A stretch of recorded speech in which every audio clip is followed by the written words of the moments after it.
Let's start at the top, though. My number one pickup last week remains under 50% rostered. I can't believe it. It's Tyler Allgeier. Now, I didn't expect it to go even as swimmingly as I did when I recommended him as the number one pickup last week, but he was even better than expected. The final stats don't look insane. 18 carries, 74 yards, 43 yards as well on 4 catches through the air.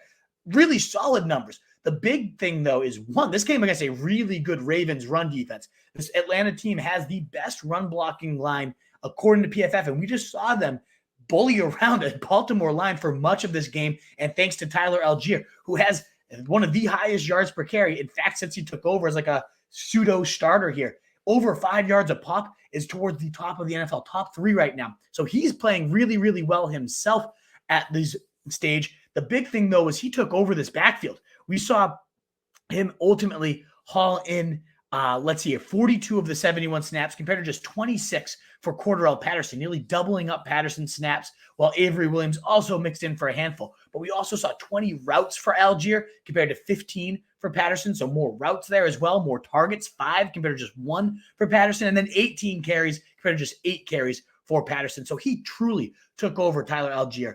This backfield and was just dominant and really looking well the entire 5.8 yards per carry since week 11. So that was the stat I was looking for here on my note sheet. That's the best in the NFL. Just a really, really solid, surprising talent right now, Tyler Allgeier, and looking like the locked-in running back at least for week 17. So the fact that he put up these type of numbers against Baltimore is encouraging. But now he gets Arizona. We just saw Lenny Fournette on a broken foot running wild on them. Rachaad White scored a touchdown. So you can kind of combine those 2 running backs into one. You would have had a top 3 running back last week. And that's kind of what Allgeier has become at this point in the backfield, is that 65% of the snap, of the touches, and now in a great top 6 matchup for running backs all year. That's only gotten more and more generous as the season's gone on.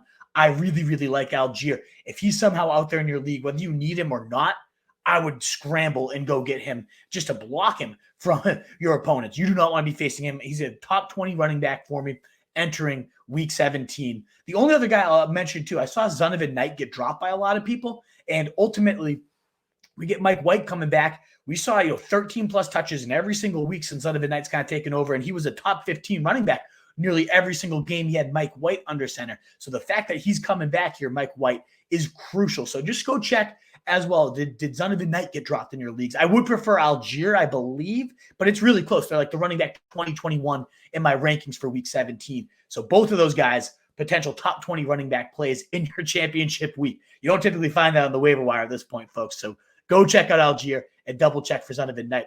What is up, you fantasy wolf? Thanks so much for tuning in. If you haven't already, share your thoughts in the comments, check out some more videos, and join the newest Wolfpack by subscribing below.